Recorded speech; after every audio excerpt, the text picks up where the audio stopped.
Misfits, people ask me all the time about tools that I use in my life and business to maximize my success. I usually start by telling them one of my most powerful tools is my morning habits. And of course, they look at me somewhat confused. I then explain how important it is for me to center myself and how I begin my day and plan for my success. It's critical to consistent high performance. And it doesn't take me long, about 5 or 10 minutes, because I use a great resource called the 5-Minute Journal. The 5-Minute Journal is the simplest, most effective way I've ever found to start your day in the right mindset, doing the right things, and set yourself up for success. And it is exactly what it says, a 5-minute exercise you can do each day. Let me ask you, if you could reach your next level in your life and business by spending just 5 minutes of focused time a day, would you do it? I bet you would. And I know it works because I've experienced the power of it. And you can get your 5-minute journal simply by going to www.misfitentrepreneur.com/journal. That's misfitentrepreneur.com/journal. Do what I do. Use this amazing resource to give yourself an edge in your performance and your success. Get your 5-minute journal today.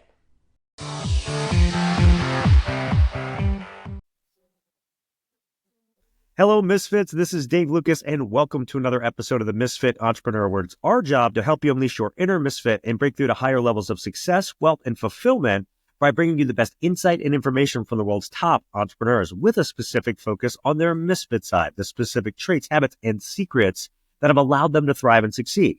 As a reminder, if you're new to watching us on our YouTube channel, hit the subscribe button below. Give this video a like and comment as well. We do our best to respond to all comments as timely as possible. This week's Misfit Entrepreneur is Jason Yarusi. Jason is a private fund manager with over $300 million in commercial real estate. Since 2017, his company Yarusi Holdings has amassed over 3,000 apartment and commercial real estate units. He's also built and exited multiple companies in construction, restaurants, even a brewery, and multiple large apartment complex communities as well. He's the host of the Live 100 podcast, and he also runs the 7-figure multifamily mastermind. Needless to say, Jason is one well-rounded entrepreneur, and I love his Live 100 concept. So I had to have him on so we could dig into that and a host of other things today. So Jason, are you ready to unleash your inner misfit? Yeah, Dave. Psyched to be here. Ready to get going. Well, it's great to have you on. And as we do with all guests, I just talked about where you've gotten to, but it doesn't really tell us how you got there. So let's take 5 minutes or so and just tell us, how did you get to where you're at? Yeah, so pretty non-traditional route. I had some losses in my formative years. In high school, I lost my best friend and a really good friend that was down the street to just very tragic accidents.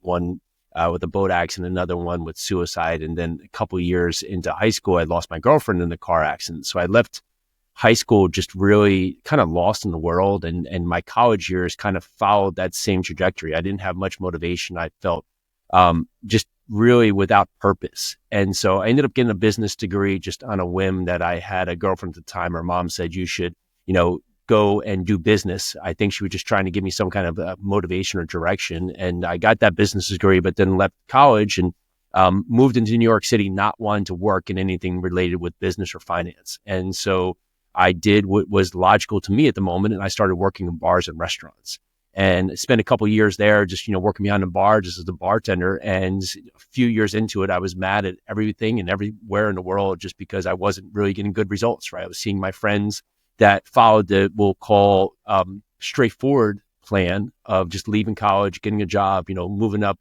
in the world and their jobs and, starting to get married, starting to lay down. And here I was just with this kind of just dead end approach to where I was, right? So I was mad at the universe, just mad at if there was anything to point my finger at, I would have done it. And one night I was leaving the bar at probably like 2:30 or 3 in the morning, got on my bike to ride across Manhattan, and about halfway across the city, ended up getting hit by a car and got thrown and put into the hospital. And a couple of days later, out of the hospital, here I am, bandaged up. I had a pin in my wrist, some stitches in my head and my chin, and a broken shoulder at the time. And all I could think about was just getting back to this job that all I was wanting to do was get out of. And looked at that moment in myself and I said, okay, listen, if my whole thing is I get hit by a car and all I can think about is getting back to this job because I need to make rent, well, then I have to just tell myself that I need to be okay with just where I am, or I just need to try something different.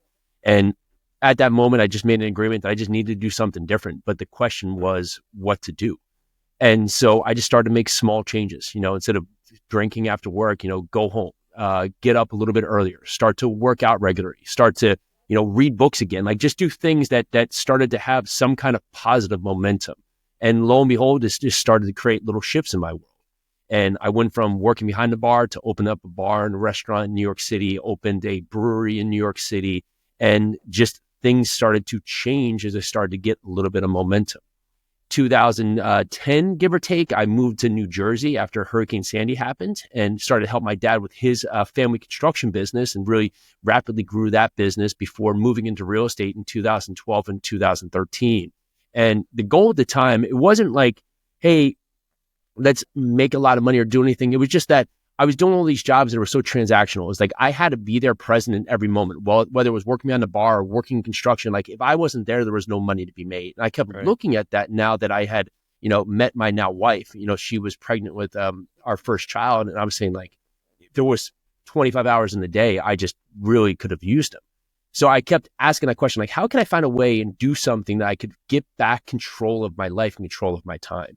And that led me into finding apartment investing. And what I was able to do there is just follow a process, put together teams and put together a plan where I could go and strategically find the right investments and create the business plan, put together all the team, all the back end where we could purchase these assets, really build a game plan to allow these assets to succeed. But I didn't have to be doing all the day-to-day work. And that's been a big jump from us back in 2015, 2016, when we started on that route to 2017, where we purchased our first investment all the way through to today. I was going to start with something else, but you kind of are leading into it there. So let's actually start by talking a little bit about real estate investing. Then I want to get into Live 100 and a few other things. So sure. You're well on your way to, at this point, to having probably $500 million or more in holdings, right? So you kind of alluded to getting into it, but tell us, how did you build the business? Because it's one thing to buy a few properties and do that stuff. It's another thing to amass thousands of units and manage them and make them profitable and continue to grow and all that stuff that comes with it, right? So talk to us how you've kind of built the business, what you've kind of learned as you've done that. So my wife and I are the partners at Yarusi Holdings, and I found that at a small level, we were able to handle all the big pieces, but then we became really the stopgap of us going and creating growth. And so for the first investment, from some of the key parts of my business is that there's the lead generation, us, finding the assets, there's the due diligence, there's the creating relationships, there's investment management, there's the asset management, and then working with the partners, brokers, insurance people, property managers, right? From a small level, from the first community and the second community, we could handle all that on the front side of it. But then there got to a point where it was that we couldn't grow anymore without being detrimental to the process and to our investments and also to our investors. Because now, if we were out there focused on lead generation or the underwriting or asset management, then we weren't focused on the due diligence or the investor relations, right? So it got to that part that the question be, do we go and just really stay small, or do we look to expand? And the thing that really made this a key solution was that we were able to grow because we started to bring in on key hires underneath of us that started to serve these roles that were integral to the business, but they weren't something that massively pushed forward the business. And so our goal today is that we focus a lot, of course, on new opportunities and on investor relations, right? That's where having leads and then, of course, raising capital are the two parts that continue to push our business forward. But on the back end, we have a whole team that works on everything from construction to asset management to due diligence, right? Administration, all that work that really handles the back end of the business. And so doing that allowed us to go from one property to 2 properties to 5 properties, and then putting that process into play where we keep a pretty straight line business plan. We find value add opportunities. Yeah. Good. So is your business model buying like underperforming like apartment communities? Is that what the business model centers around, or do you build? Yeah. 95% of what we do is the same thing all the time. And so we buy garden style properties. They're basically single story or 2-story buildings that were built anywhere between about 1970 and 2005, have some amenities, but limited amenities that serve the workforce housing arena. And what we do is twofold. We go and give it a facelift, and we go and actually do renovations, strategic renovations to the exterior and interior that we can go and push forward the revenue streams in the property. On the back end, we just create better operational efficiency. And we find in these properties, it's usually hand in hand. If the property is not looking good on the outside, it's probably not being managed well on the inside. And so what we do is we do that same process to come in there and do outside in, where we make it a better looking property. And so that creates new vibes for when people come there, but also shows the existing tenant bases that we want to make it a better place to live. So in told, when we go and get to renewals, we can increase the rents for those existing tenants, but they see that it's a better place to live. Plus, when new tenants are coming in there, they have a good experience from day one when they set foot onto the property. So would you call it like, for those that know real estate, would you call it like Class B type property? Is that what you're mainly kind of we're taking like a C product to a B product, or we're taking a B product and improving it from a B product. They're not Class A properties. We do have one building that's a new construction property that we purchased, and that's a multifamily property. And then of the other 5%, we have self-storage, we have office, and we have some lands. But 95% of them is the bread and butter rinse and repeat process. And then do you follow a similar model as like others, where investors come in and they get maybe some sort of return, paid to them, maybe monthly, quarterly, something like that. But there's if a property sells, then the larger payout happens, or how does your model work with your investors?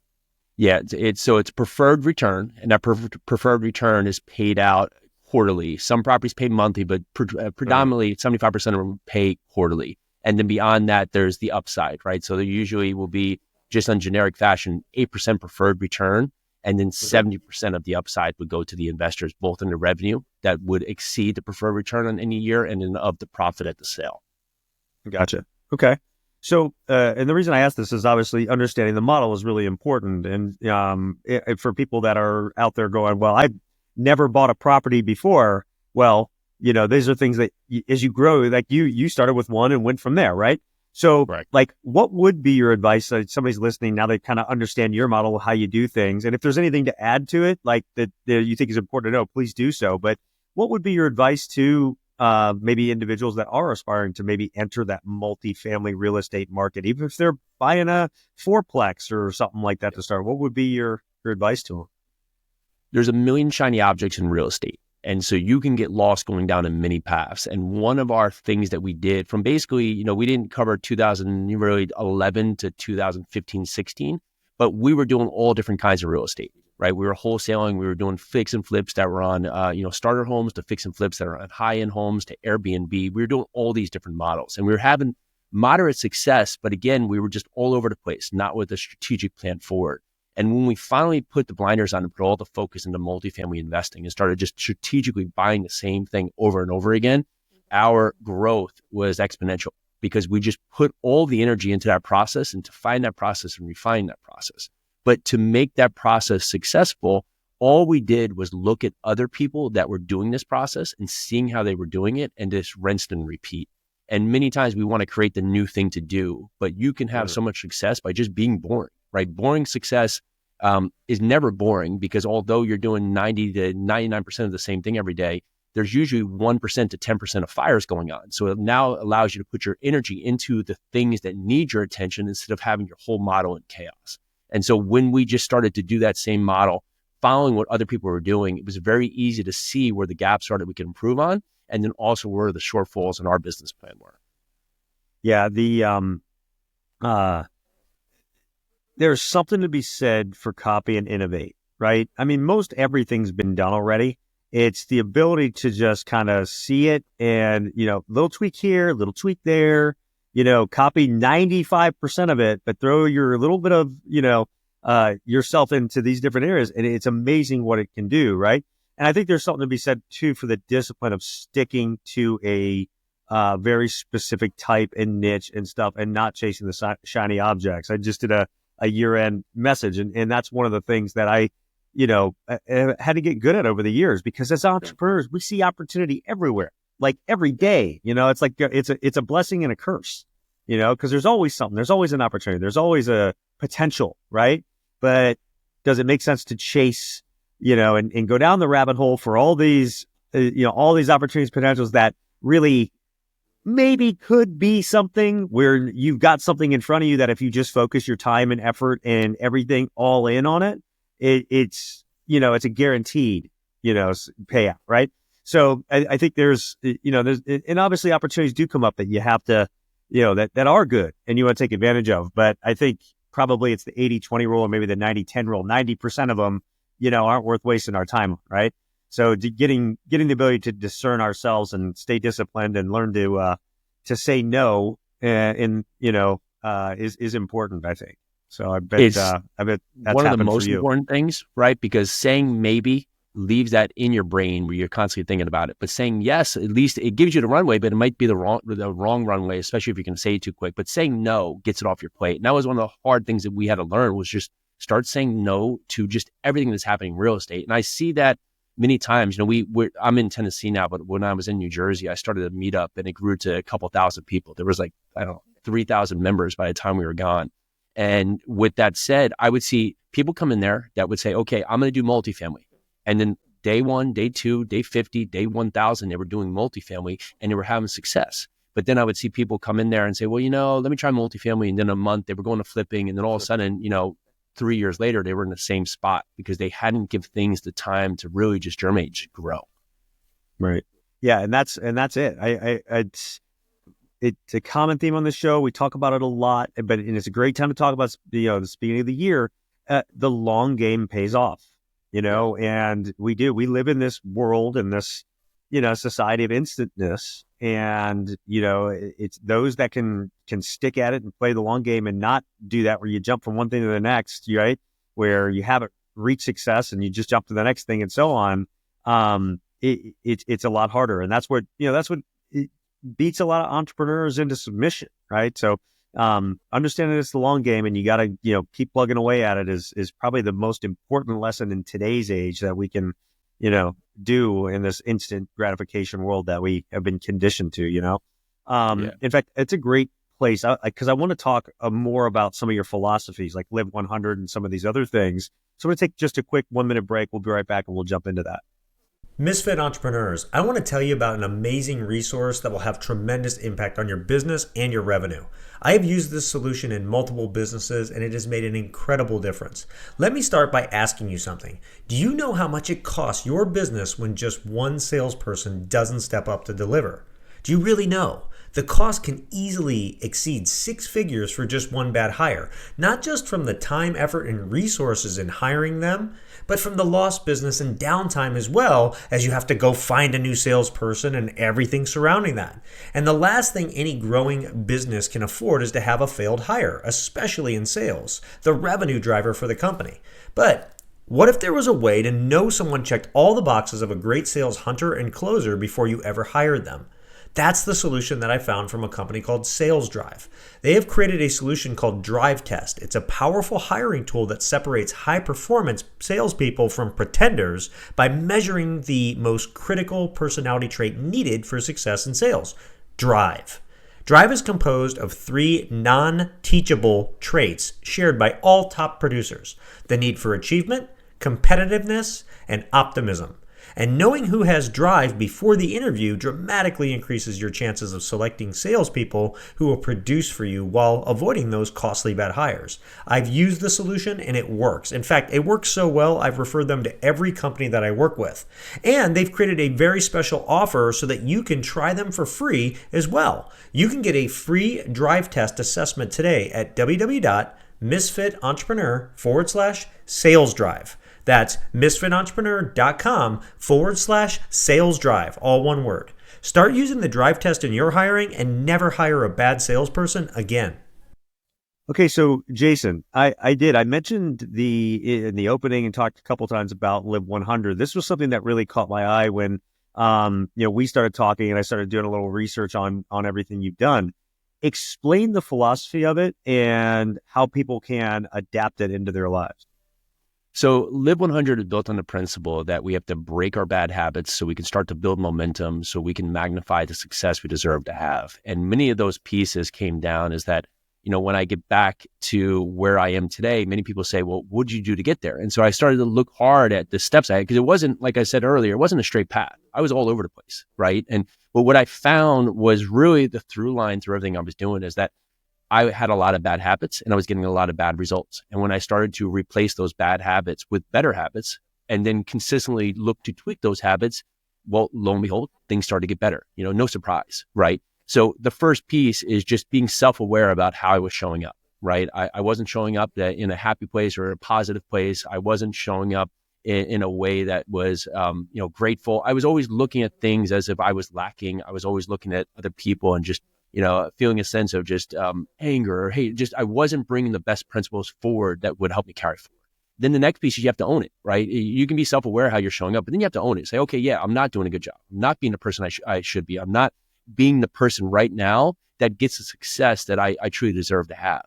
And then the last piece is position yourself to be that person. So if you are today in a place that you don't want to be, well, the person that you do want to be, right? It's still you, but there inside of you is that person you want to be. How does that person show up? What does that person do each and every day? How does that person react? How does that person look at the challenges that they face? And when you look at that, there's basically a straight line to that person.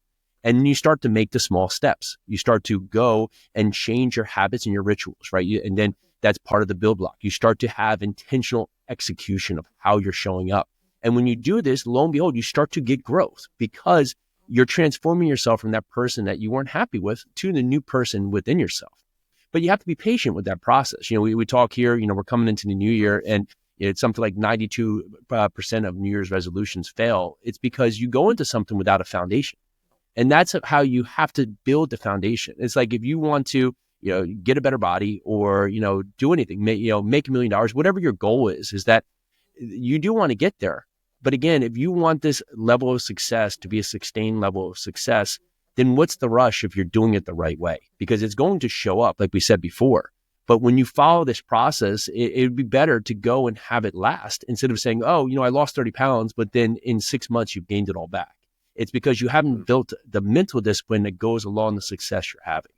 Because, if back in, my early 20s, someone would have handed me, a bucket of money, I wouldn't have used it wisely, right? I wouldn't have had the right mindset of how money should be used, right? It's the same thing when you look at yourself with anything from your diet to your workout habits, is that if you're not mentally ready for the person you should and are going to become, then when you get there, you won't know how to react. And typically you're going to react in a way that's going to push you backwards from where you want to be. Right.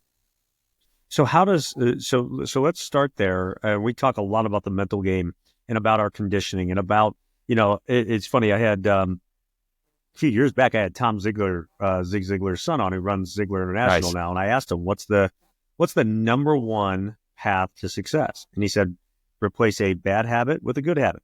Yeah. And then do that over and over and over again. Right. And so you talk about getting the mental side right, because you have to effectively become it in here and believe it in here before it happens out there. Right. People are praised in public for everything they've done in private over the years. So how does somebody start to change their mental game to really start to get on this path and level up? Before I answer, I'm going to say you hit that word, like replace the habit, right? You know how important that is, that we constantly talk about, getting rid of a habit of, like habit of smoking or something else. We forget that leaves white space in your calendar. And with that space, you're going to fill it with something else. And if you're not mindful of that space becoming free to yourself, you're typically going to replace it with something else that's not going to be good. So you have to be careful, like when you are breaking and stopping a habit, it has to have some filler in there. And so you have to be mindful of what that habit's going to be.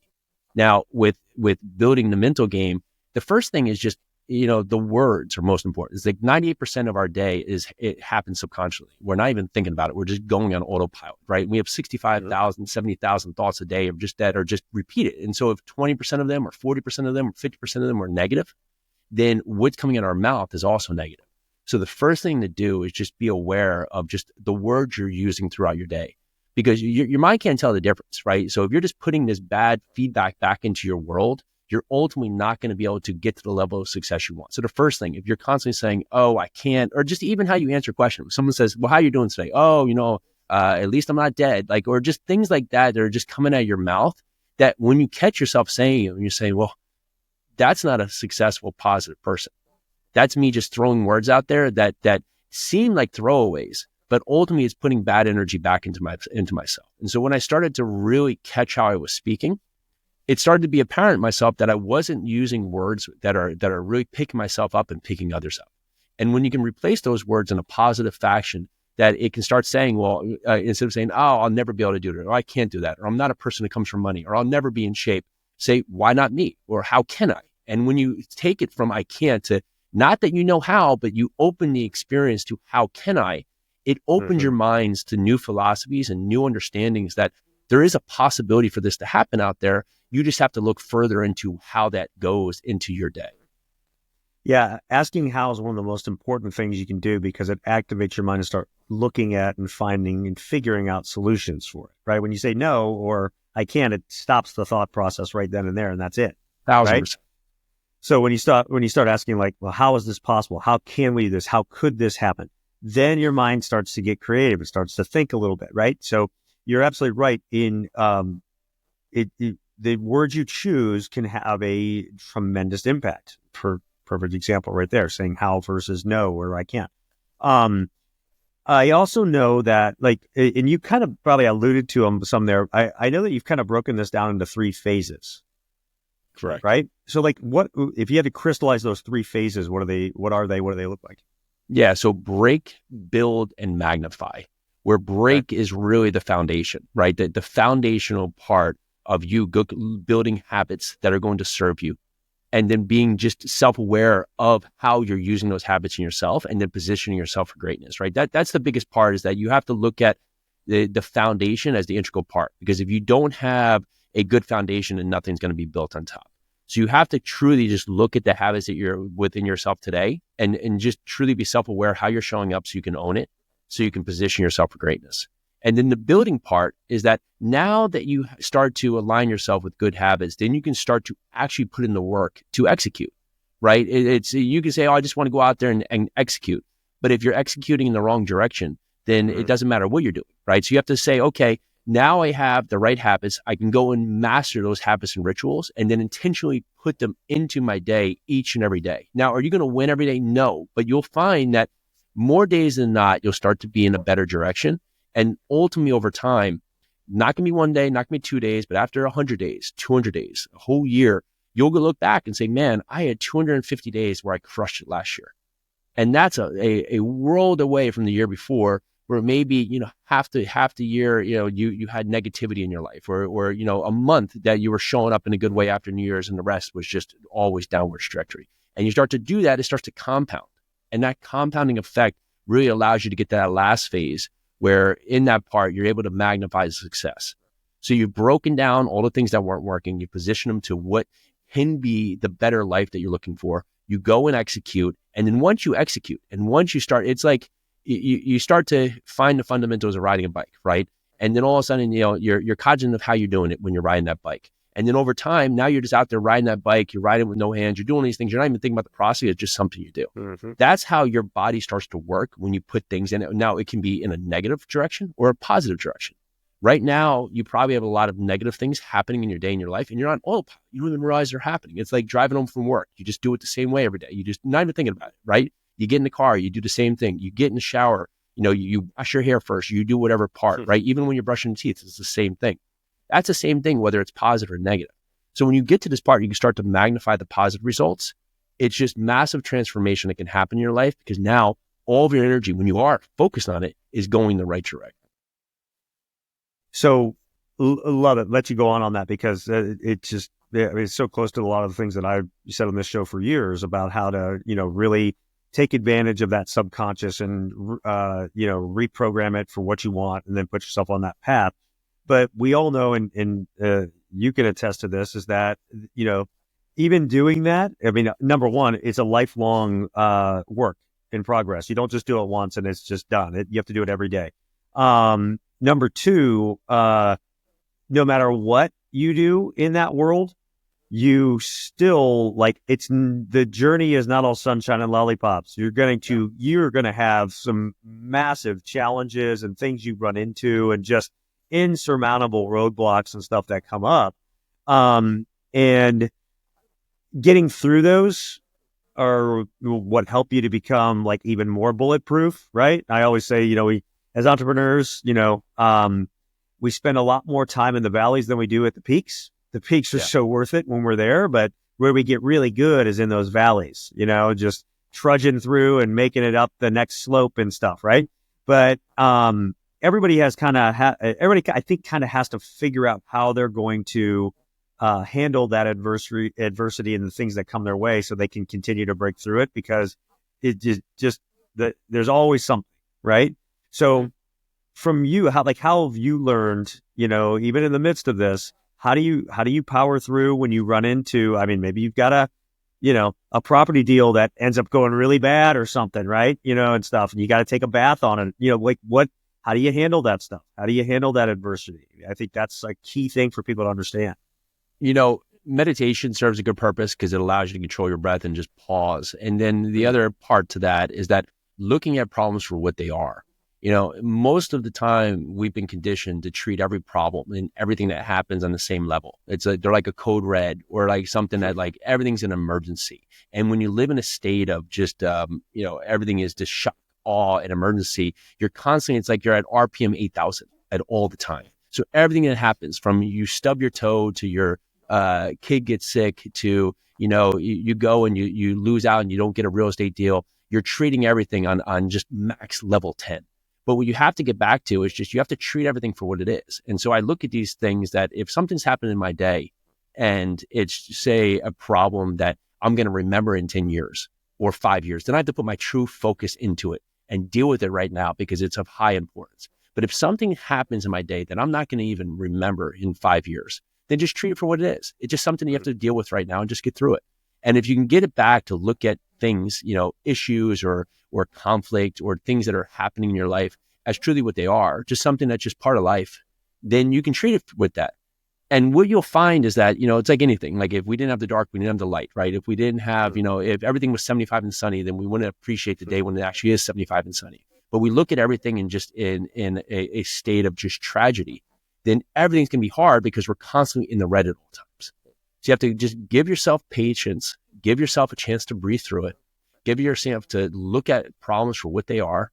That's how we solve problems to get better solutions, right? If you constantly don't want to have problems, then you're probably not going to have the life you want, because everything that we want is on the other side of the problem you solve. Well, if you're kind of like me over the years, I found myself actually like seeking and looking for the problems, because the more problems that you can solve in your business and the bigger ones that you can solve, the bigger your business can grow. Same in life too, the better life you can have.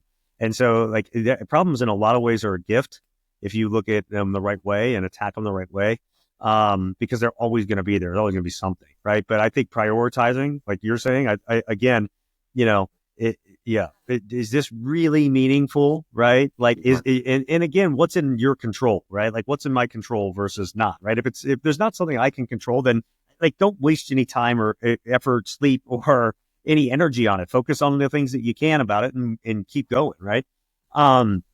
We've been mentioned a lot. To like, yeah, go ahead. To like let our day be ruined by like one thing, right? It's like, it's like ridiculous. Someone cut you off in traffic and you're like, your whole day's ruined because that happened, right? And like, if you throw it away, like, okay, no one wants to be in traffic and maybe they're rushing and like there's an emergency, they have to get to the hospital. Like if you throw it around, just think about it. Like, okay, maybe they didn't see us, like all these things. And then you can stop letting your day be ruined by things that are just so arbitrary. If you let that happen too, you're giving away all your personal power to whoever that is in the car that cut you off. Like, right. Do you want something else, to really take control over your life day to day, or do you want to be in control? Other than the man upstairs, right? Like I want to be in control, and have the ability to impact and drive things, right? Versus letting outside influences really dictate it. You mentioned habits a number of times. What are some of your day-to-day habits that you do consistently that you feel really make a difference for in everything else in your life? So one of the things that's really been beneficial for me is that I control the start of my day. Getting up early at a conditioned time, getting in right away, just have a glass of water and just work out. It's one of the things that, it keeps my day to a point where controlling the morning and setting from the onset just a direct path for my morning allows me to get into my day with focus that I can deal with the life as it is, right? Many times in the past, and I'm sure many people listening, is that you just wake up in chaos. You wake up late, you rush, you probably have something, bad to eat. And then all of a sudden, like, you're rushing to work, you get caught in traffic, you're angry at the universe, you get to work, and then one fire after another. It's a landmine waiting to happen. Same thing, you get home, you're saying, oh man, I'm never going to let this happen again. And then rinse and repeat. And it goes on for weeks, months, years, decades, who knows? But what I found is that controlling my morning, it lets me to go in with a clear mind into the day. So when things come up, I'm clearly there to focus with them. Yeah, that's, and again, if you're watching, like we talked about this before, you said too, I think for some reason, Riverside likes to switch my cameras on me. So you're looking at me on another camera now. Those of you that are watching, but, this has happened the last couple of times, but, I love those because they're, you know what, they're simple, they're straightforward. You can do them consistently. I think the key is consistency, right? In everything, it's, it's the discipline and consistency to do it every day. But, anybody listening, adopt a few habits like that. It can make a world of difference for you. And kind of speaking to that point too, balancing multiple businesses in a family is pretty darn demanding. What, strategies or habits that, you've found that you put into place that really help you maintain, I like to use the word harmony because balance, I don't think exists. But, harmony between, your professional life and your personal life. So, of course, bringing on team members that really started to grow the business was huge, right? Because it gets me from the point of doing these, we'll say, important tasks, but not important for me to do tasks off my plate. The next piece of the puzzle is that, to the best of your ability, when you're with family, be committed and be there and be focused. And when you're at work, be there and be focused. Because most of the time, when we're family, we're thinking about work, and then we're not really serving others. And then vice versa, when we're at work, we're thinking about how we missed out, being on family time. And so the most you can be, and when you're with one or the other, be truly there, be truly present. And to your best of your ability, you'll find you'll get more out of each, right? Because if I'm at work, my mind is set to go there and commit to the work and just get it done. It allows me to get focused and get through what needs to be done quicker and more attuned. And then when I'm home with the family, make sure that I'm committed, I'm there, and I'm present with the family.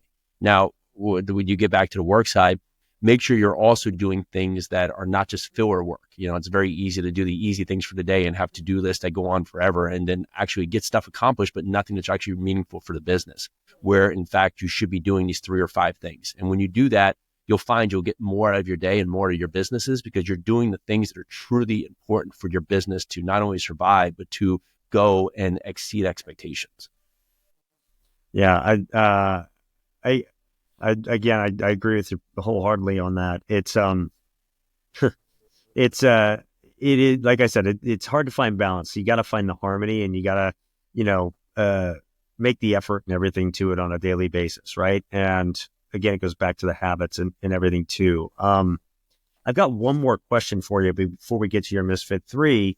And, I didn't even mention at the beginning, but I know you're a pretty, dedicated endurance athlete. Obviously people that watch know, how much I am with triathlon and Ironman and all that. How has endurance racing helped you become a better entrepreneur? What have you learned? I've got so many lessons, but I'd love to hear what yours are. One of the, things is that it's a process of patience and perseverance and discipline, right? It's you run 100 miles, is that you're not going to rush through it. And most of our life, we want to rush to these events, but you have to stay committed to it to understand that you're go through your ups and downs, right? They say the first 50 miles is your legs, the last 50 miles is your mind. And it's true, is that you go through a series of emotions through the evolution of running. And so I found the more disciplined I can be to just running consistently to a set pace, the more it prepares me not only for my races, but for my life, because it's something that I don't want to do every day, but I do it regardless because it's something that I know that I should do and I want to do. And then I get up and do it, and it pushes forward to me, not only in my mind, but in my life. Yeah. And, I think you probably learned too. I mean, it is a great metaphor for, learning to bust through your mental barriers to keep going, with things. And for me, that's one of the things that I've loved about it over the years is every race is different. Every race has its challenges at those levels. And, you're going to hit something. There's going to be something that comes up where your mind's going to tell you to quit. And that it's in those moments when you can power through that and push through it, where you kind of have breakthroughs in just your own personal capability and stuff. So it's pretty awesome. So kudos to you on all of that. Actually, it's a great point for us to end it before we get to your Misfit 3. So we'll do that. We're going to take just one more 1 minute break. We'll be right back with Jason's Misfit 3. Before we get into today's Misfit 3, I want to take a minute to talk to you about a free resource available to you from the Misfit Entrepreneur, the Misfit Minute. The Misfit Minute is the free weekly resource packed with useful tips, tricks, and information from the world of Misfit entrepreneurs. It not only includes further resources on the week's Misfit Entrepreneur guest, but additional links, articles, and resources to help you be more successful. It's delivered every Friday to your inbox. To sign up, all you have to do is go to the homepage at www.misfitentrepreneur.com and you will see the Misfit Minute sign-up page. Don't miss out on this great resource and all it has to help you. Sign up today and look for it this Friday. Okay, it's time for Jason's Misfit 3. These are the 3 things that he wants you to take that you can put in your life, your business, make a difference for yourself starting today. And the way that I always frame this to every guest that comes on the show is I say, hey, look, if you were going to leave this earth tomorrow and you could only leave behind your 3 most important pieces of wisdom to the generations that come after you, like what are those 3 things? So, Jason, what are your Misfit 3? I'd say be kind more, and both to yourself and to others. Next would be smile. Even in the worst time, just find a way to smile because we have it a lot better than we ever realize it in this life. And lastly, you have to be we'll say patiently persistent, meaning that you it's going to come what you want, but you have to be patient for it to show up, but you still have to do the work. All 3 of those, Jason, I love them. They're short, succinct, but so true across all areas of life. So thank you for sharing that. If people do want to learn more about you, where should they go? Yeah, Dave, thanks so much for having me. You can find everything about me over at the Live 100 podcast. Go and listen to a lot of short form. You find that in all the usual suspects. You want to learn more about your real estate, YarusiHoldings.com and Jason Yarusi at Instagram. Excellent. We'll link to all that in the show notes so that people can find it. The best show notes in the business. No offense, Jason, for reasons I will talk about more in a second. But first, for those of you that are new to the Misfit Entrepreneur, it's your first episode with us. Welcome. It is such an honor to have you with us. And I just want to thank you for watching and listening. And I hope you become a regular subscriber of the show. For all of you that are with us week in and week out, I cannot thank you enough for your support of everything we do here in the show. You're what makes this go in over 100 countries every single week. So thank you, thank you, thank you. And make sure and go out and check out the show notes for the episode. They are the best in the business. Why? Because I do them myself. Actually, as part of my habits, my personal growth routine, each and every week, I go back through these episodes with amazing guests like Jason, and I take my best pieces of advice and wisdom and tips and things that I feel are important to share with you and then put those out there for you. So check those out. And then go out and give this episode a rating and review. Like and comment on it. Help share Jason's message because we all know, and I say this in every episode, one great episode can change someone's life. So maybe something that Jason shared today was that missing link you were looking for to get to your next level. So share this with others. And again, Jason, thank you so much for coming on, sharing all your wisdom and insight today. Thank you, Dave. It's great to be here.